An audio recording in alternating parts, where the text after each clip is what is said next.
सदाबहार सच्ची कहानियों पर आप सभी का स्वागत है। मैं अब बिल्कुल पागल हो चुकी थी। मेरा पति मेरी समझ से बिल्कुल बाहर था। उसके दिमाग में क्या चल रहा था, ये बात अगर मुझे समझ आ जाती तो शायद आज मेरी दिमागी हालत ऐसी ना होती। मुझसे पहले नज़र में मोहब्बत का दावेदार मेरा करोड़पति मुझे जानवरों की तरह काम करवाता था और कहता था कि ये उसकी मोहब्बत है। ऐसी अनोखी मोहब्बत मैंने कहीं नहीं देखी थी।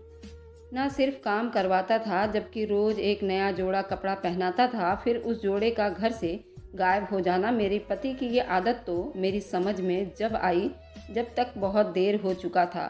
कौन कहता था कि ये नौजवान अंदर से इतना अजीब खेल खेलता था, जिसका मोहरा मैं बन चुकी थी और मुझे खबर भी नहीं हुई।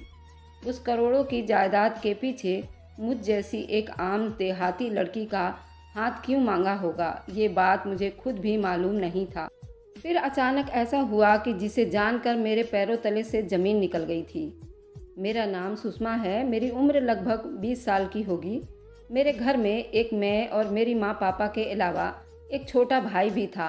हम गांव के एकदम साधारण इंसान थे। पापा लोहार थे। हमारी अपनी ज़मीनें थीं जिस पर हम लोग खेती वगैरह किया करते थे और हमारा गुजर बसर अच्छे से हो जाता था। मैं एक आम सी लड़की थी। कोई सपना वगैरह देखने की आदत नहीं डाली थी, क्योंकि मुझे मालूम था कि हमारे सपने कभी पूरे ही नहीं होंगे, तो देखकर क्या फ़ायदा, अपना समय बर्बाद ही क्यों करना। लेकिन मैंने उस बात से बेखबर थी। मेरी ज़िंदगी में वह होने वाला था जिसका कभी मैंने सपने में भी नहीं देखा था। सोचा दूर की बात, आम दिनों की तरह आज भी मैं खेतों में से सब्जी लाने गई थी।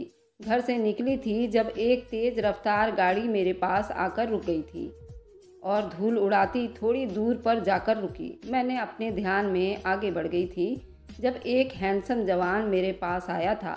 उसे देखते ही मैंने जल्दी से अपने दुपट्टे से अपना चेहरा ढक लिया था, लेकिन शायद वह मुझे देखने में कामयाब हो गया था। उससे पहले मैं आगे बढ़ती, वह अचानक मेरे सामने आया था और मुझे विनती करने लगा कि उसकी तेज़ रफ्तार की वजह से मुझ पर धूल मिट्टी उड़ गई है। मैंने हैरानी से उसकी तरफ देखा और फिर मुस्कुराकर बोली, साहब, हम गांव के लोग हैं और हमारी रगों में तो खून के साथ साथ मिट्टी भी दौड़ती है। हमारा तो काम ही ऐसा है। आप फिक्र मत करो, मुझे बुरा नहीं लगा।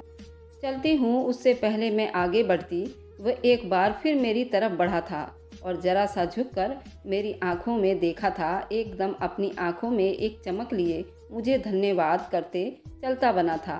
मैं तो हैरान थी। अजीब इंसान था। माफ़ी मांगने आया था, वह मुझे ही धन्यवाद करके चला गया था। खैर, मैंने उनकी बातों पर कोई ध्यान नहीं दिया और खुद सब्जियां लेते घर पर आ गई।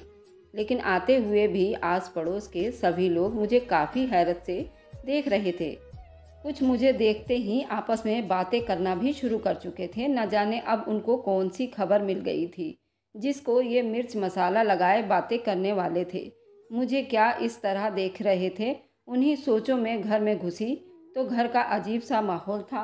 हर तरफ चुप्पी छाई हुई थी। माँ पापा एक कोने में सर जोड़े बैठे हुए थे और ऐसा तभी होता है जब उनको कोई खास ज़रूरी बात करनी होती है। मैंने भाई की तरफ बड़ी हैरानी होकर देखा और वजह पूछनी चाही तो उसने भी कंधे उचकाते हुए पता नहीं कह दिया। तो मैं भी चुप हो गई और रसोई में जाकर खाना बनाने लगी। रात के खाने की तैयारी करने लगी।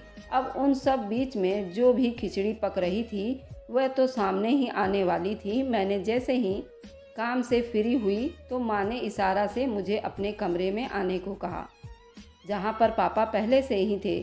मुझे देखते पापा ने मेरे सर पर हाथ रखा और मुस्कुराकर बाहर चले गए। मैं तो हैरान व परेशान मम्मी के बोलने का इंतज़ार करने लगी। आखिर ऐसी भी कौन सी बात हो गई थी जो सुबह से सब लोग ऐसा बर्ताव कर रहे थे। पापा, क्या बात है, अब तो बता दीजिए। अब क्या मुझे आप लोग हार्ट अटैक करवा कर ही रहोगे? 2-3 क्लासें पढ़ाई की थी तो थोड़ी अंग्रेजी तो आती ही थी, इसलिए जब कोई परेशानी होती तो मेरे मुंह से हार्ट अटैक वाली बात ज़रूर निकलती थी। हमेशा की तरह अभी भी माँ ने एक धमका मेरे कमर पर मारा था। जरा भी तुझे तमीज़ नहीं है? शादी की उम्र को हो गई है और अकल अभी घुटनों में है। भगवान ना करे तुझे कुछ हो। मैं तो तेरे दुश्मन को भी ऐसा ना कहूँ। अब तो चुप होकर मुझे जो बात करनी है वह करने दे। हमेशा अपनी बकबक करती रहती है, मेरी बात ही भुला देती है। हाँ, याद आया। देख लाडो, जब तेरी उम्र में मैं थी तो मेरी तो अब तक शादी भी हो चुकी थी, लेकिन तू भगवान की कृपा से 20 साल की हो गई है। और भगवान की कृपा देख, जिसके लिए हम परेशान रहते थे, और आज देख तेरी तो किस्मत ही खुल गई। माँ जो बोले जा रही थी वह मेरी समझ से बिल्कुल बाहर था।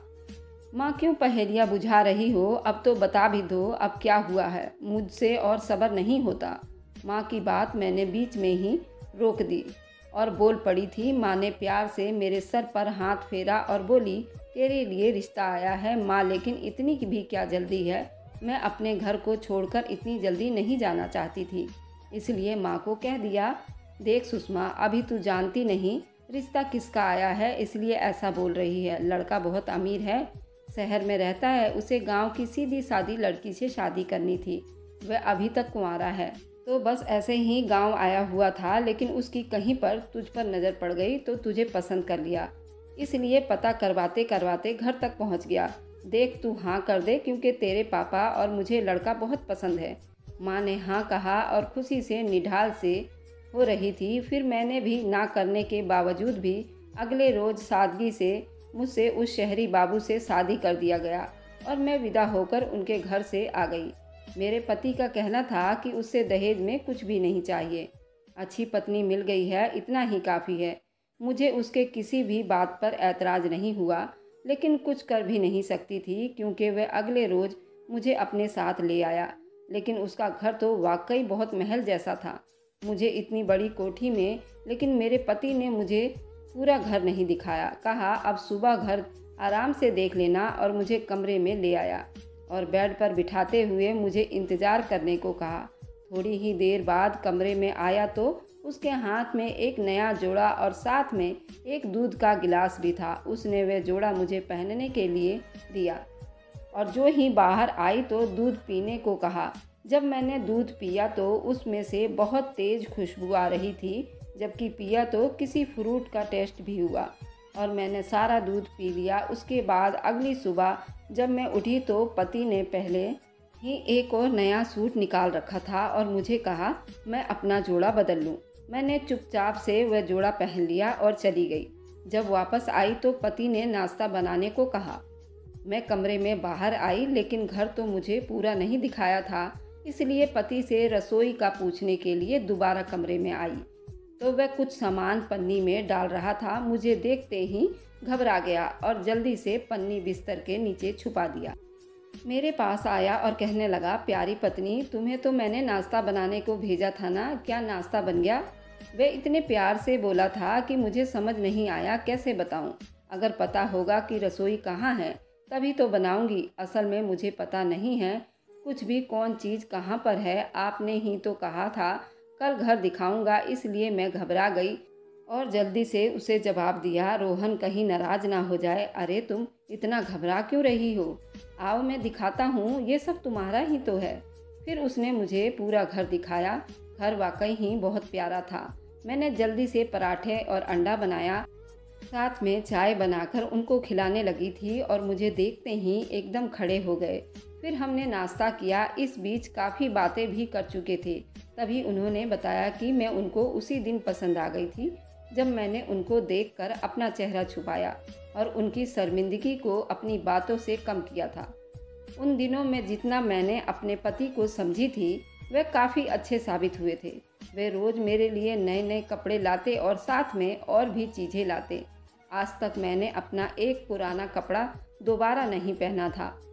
उनका कहना था कि तुम बिल्कुल खास हो, इसलिए तुम्हारा साफ सुथरा रहना भी बहुत ज़रूरी है।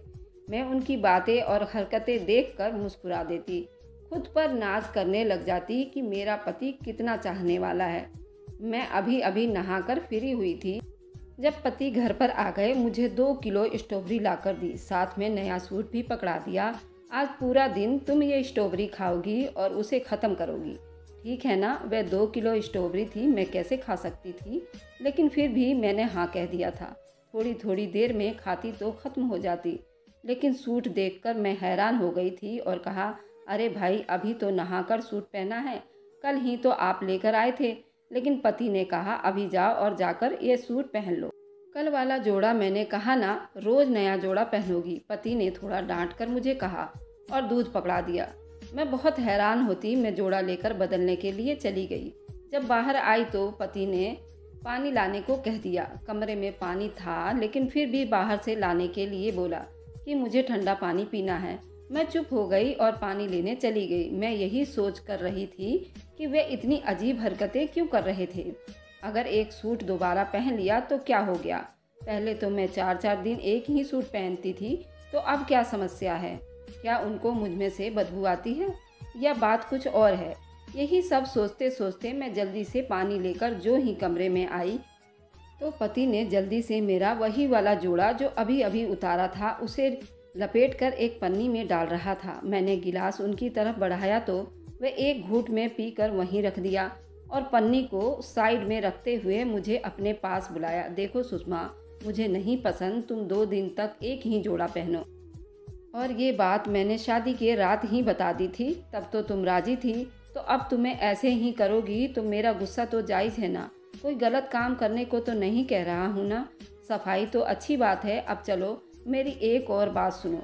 आज से मैंने सब नौकरों की छुट्टी कर दी है, इसलिए आज से तुम ही खाना बनाओगी। घर में सिर्फ हम 2 ही तो लोग हैं, कोई समस्या भी नहीं होगी। लेकिन तुम्हें पता है ना कि मैं एक टाइम पे 3 से 4 पके हुए खाना खाता हूँ। उसके साथ तुम वेज बिरयानी भी बना लेना, मीठे में खीर शाम को पका लेना। ये सब बताकर चले गए, लेकिन मैं परेशान हो गई थी। हम 2 ही तो लोग हैं, इतना खाना बनाने की क्या ज़रूरत है? लेकिन पति ने कहा था तो पकाना था, इसलिए मैंने जल्दी से खाना बनाया। खाना बनाते बनाते मुझे 3 घंटे लग गए। मैं पसीने में नहा गई थी, मुझे बहुत गर्मी लग रही थी। अभी मैं नहाने का सोच ही रही थी जब तक पति आ गए। फिर हमने साथ खाना खाया और वहीं बैठ गए। मुझे रात का खाना बनाने को कहा। मेरा इरादा नहाने का था, लेकिन उनके खाने की लिस्ट सुनकर पहले खाना बनाने का सोचा। वह भी काफ़ी खुश नज़र आ रहे थे। कुर्सी लेकर मेरे पास ही बैठ गए। मैं काम के साथ साथ बारी बारी स्ट्रॉबेरी भी खा रही थी। पति की नज़र मुझ पर ही थी। शाम को 6 बजे जब मैं फ्री हुई तो अब बर्दाश्त ख़त्म हो चुकी थी। फिर जल्दी कमरे में आई ताकि मैं नहा सकूं, लेकिन बेड पर नया सूट देखकर मैंने वह कपड़ा लिया और नहाने चली गई। उस टाइम सोचने तक का टाइम नहीं था। मेरे पास हालत ही कुछ ऐसी हो गई थी कि मैं बाहर आई तो पति भी नहाने के लिए चले गए। उसके बाद रात का खाना खाते सो गए। रात में कुछ खटके की आवाज़ से आंख खुली थी तो देखा पति मेरे कपड़े जो आज मैंने बदले थे उनको एक थैली में डालकर बेड के नीचे रख रहे थे। मैं अब हैरान के साथ परेशान भी रहने लगी थी, वह ऐसा क्यों कर रहे थे। जितना उनको समझने लगी थी मतलब साफ था, ज़रूर कोई राज था वह छुपा रहे थे। लेकिन पूछने की हिम्मत मुझ में नहीं थी और वह मुझे अपने कामों में इतना उलझा कर रखते थे। उनका कोशिश यही रहता था कि मैं कुछ सोच ना सकूं। लेकिन एक अजीब बात तो जो उन 2 महीनों में मैंने नोट की थी, उन्होंने एक बारी भी मुझे मीट खाने नहीं दिया था। मैंने बिरयानी बनाई थी तो मुझे बहुत डांटा था, जिसकी वजह से मुझे कुछ और खाना पड़ा था। पता नहीं कैसे उनको मेरी हर बात का पता चल जाता था, लेकिन उन्होंने खुद ही बता दिया कि मैंने कैमरा लगाए हुए है ताकि और कोई चोरी ना हो सके। अब तो सवाल ही पैदा नहीं हो सका था कि मैं उनकी किसी भी बात से मना कर सकूं। वे तो सब देख ही लेते थे। इतनी बड़ी निगरानी की वजह से अक्सर मेरे सर में दर्द रहने लगा था। यही सब सोच सोच कर खुद को परेशान करती रहती थी। पति को जब सर दर्द का बताया तो सारे काम छोड़कर मुझे डॉक्टर के पास ले गया। मेरे इतने महंगे महंगे ट्रीटमेंट करवाए। मैंने मना भी किया लेकिन ना माने। डॉक्टर ने कहा भी उसकी ज़रूरत नहीं है, लेकिन पति ने कहा शक दूर करने में कोई हर्ज नहीं है। मैं नहीं चाहता मेरी पत्नी को जरा सी भी तकलीफ हो। उसके बाद तो अगर मुझे दर्द भी होता तो पति को बताने से डर लगता था। मेरी छोटी छोटी चीज़ों को भी लेकर परेशान हो जाता था। लेकिन उस बीच भी वह मुझसे रोज़ एक्सरसाइज भी करवाता था और कपड़े ज़रूर बदलवाया करता था। ये आदत उसने नहीं छोड़ी थी। हमारी शादी को अब 2 साल होने वाले थे। मेरा पति अब पहले से और भी अमीर हो गया था। काम इतना करता तो नहीं था, तो घर के दिन में 2-3 चक्कर जरूर लगाया करता था। पहले तो फिर भी दिन में 1 जोड़ा बदलने को कहता था, लेकिन अब तो दिन में 3 बार मुझे कपड़े बदलवाता था। मैं इस बात से तंग आ गई थी क्योंकि मुझे आजकल पसीना ही इतना आता था, इतना लगता था कि मैं अभी नहा कर आई हूँ और मुझे गर्मी बहुत लगती थी। ये सब के बारे में सोचकर मैं दिमागी मरीज बन चुकी थी। मेरी दवाइयों का तो ढेर मेरे पास लगा हुआ था जो कि मैं रोज़ खाती थी। ये सब तो तब शुरू हुआ जब सर्दियाँ शुरू हो गई थी।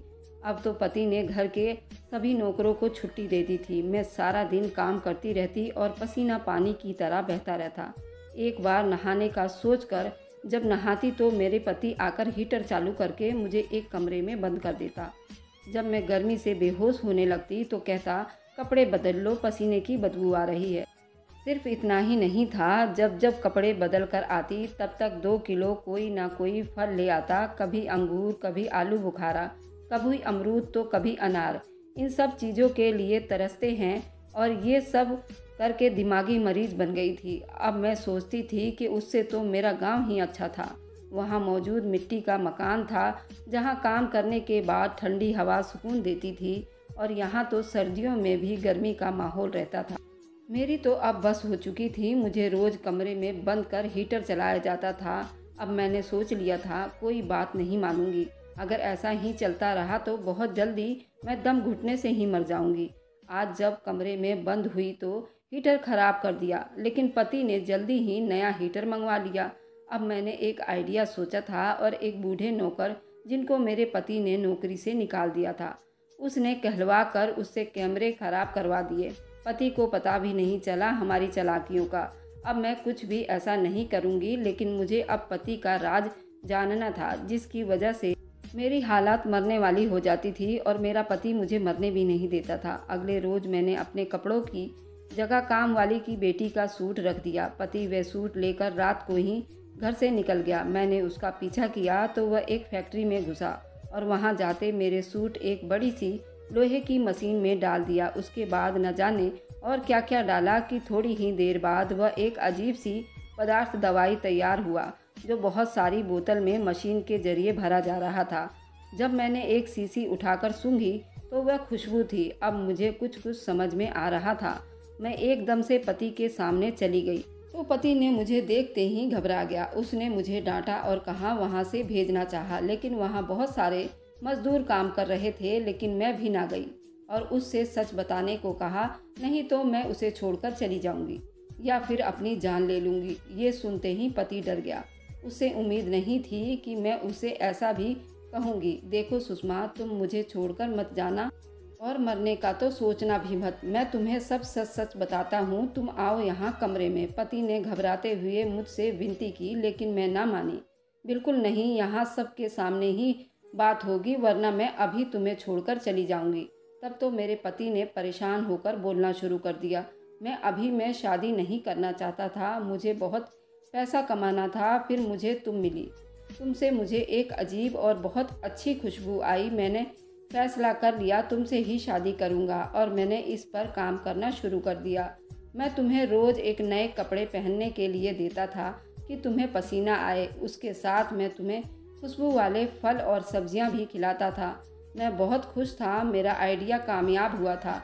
जो परफ्यूम बनाना सिर्फ यहाँ नहीं बल्कि इंटरनेशनल मार्केट भी बहुत प्रभावित हुआ, जिसकी वजह से मुझे और का लालच जागा। तो मैंने इसलिए अब नौकरों की छुट्टी दे दी।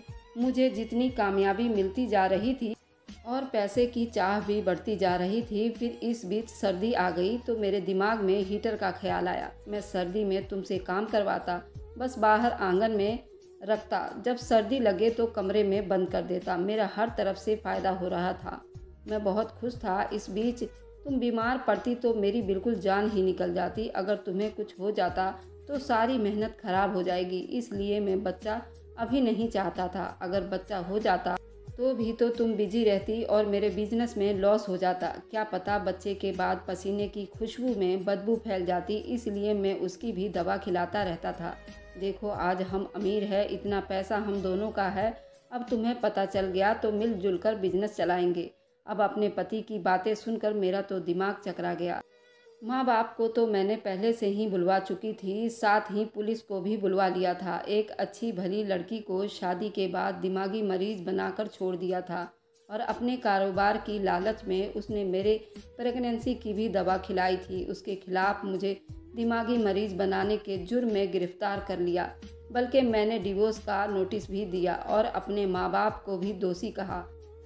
सिर्फ दौलत देखकर उसकी ज़िंदगी बर्बाद कर दी। बगैर जांच पड़ताल किए धोखे मिलते हैं। उसके बाद जेल में भी मेरा पति वही बातें दोहराता रहता था कि पत्नी के कपड़े फैक्ट्री ले जाने हैं, अमीर हो जाऊंगा। ऐसे ही उसने अपना दिमागी हालत खो बैठा और पागल हो चुका था। पति के बाद उसकी सारी दौलत का मुझे हकदार बनाया गया। माँ बाप अलग नादान थे। आज इस आलीशान बंगले में अपने घर वालों के साथ रहती हूँ। यही सारी दौलत मुझे मेरे पसीने की कमाई लगती है, जो सारा दिन काम करके मुझे मिले। लेकिन इतने सालों बाद आज मैं ये बात सोच रही हूँ कि रोहन जो अपनी पत्नी को दिमागी मरीज देने के साथ साथ माँ बनने का हक भी छीन लिया था। क्या आप मेरी जगह होते तो क्या करते? मैंने तो उसे इस जुर्म में अंदर किया था। उसने मुझे माँ बनने का हक भी छीन लिया था, इसलिए मैंने जेल भिजवा दिया था। आप लोग बताइए कि उसका क्या करना चाहिए था? मैंने ठीक किया या गलत? आप लोग मुझे कमेंट में ज़रूर बताइएगा।